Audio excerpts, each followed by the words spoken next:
everyone, my name is Katy and I am the Community Education Manager at DASACC. This week on this episode of Happy News, I was able to spend some time with Penelope Griffin from Family Support Organization. So sit back and I hope you enjoy. Hi Penelope, thank you for joining us today for this episode of Happy News. How are you doing? I'm great. How are you? I'm doing great. A lot better that I'm on a Zoom call with you for sure. Thank you. I thank you for inviting me out for this opportunity, and I'm ready. Okay. To do this. So my first question I have for you is if you could tell me a little bit about your role at FSO and your background within the community. Oh, sure, absolutely. I've been with FSO for 3 years, and I'm a community outreach specialist for the organization. A family support organization. We cover Hunterdon, Somerset, and Warren, so it's a lot of counties.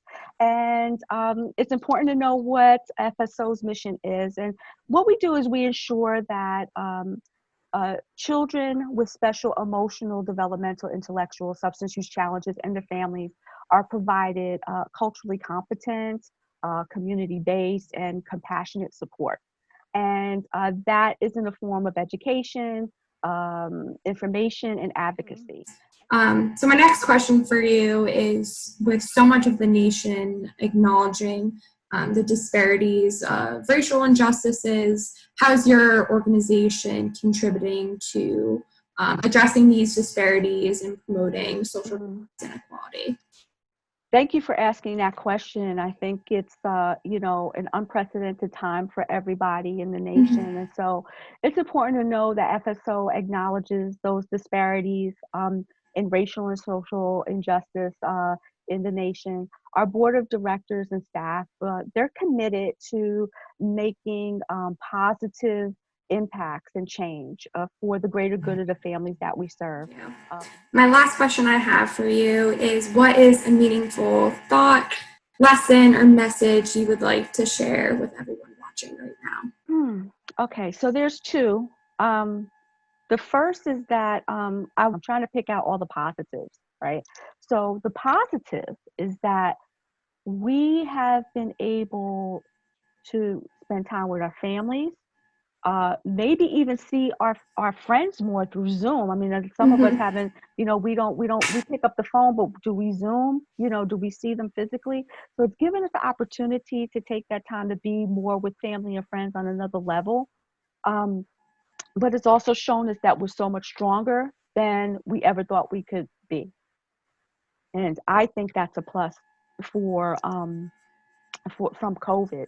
The other thing is that many years ago, I was watching a television program with Deepak Chopra, and he said something that I never forget, and it was really poignant, and at the same time, it was a good life lesson. And he says, if you have an instinct, go with that instinct, and if you have a doubt, doubt that doubt.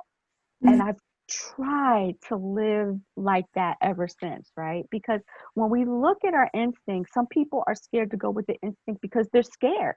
They don't know what's going to happen. People fear the unknown. So I think that we can all learn from that. If you have an instinct, go with your instinct. If you have a doubt, doubt your doubt. Deepak Chopra.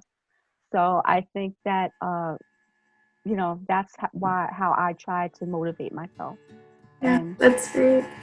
Learn. Yeah, I think we could all take a lesson from you. You're so positive and bring so much light. Thank you so much. I really appreciate you inviting me to do this. It's been fabulous. Thank you so much.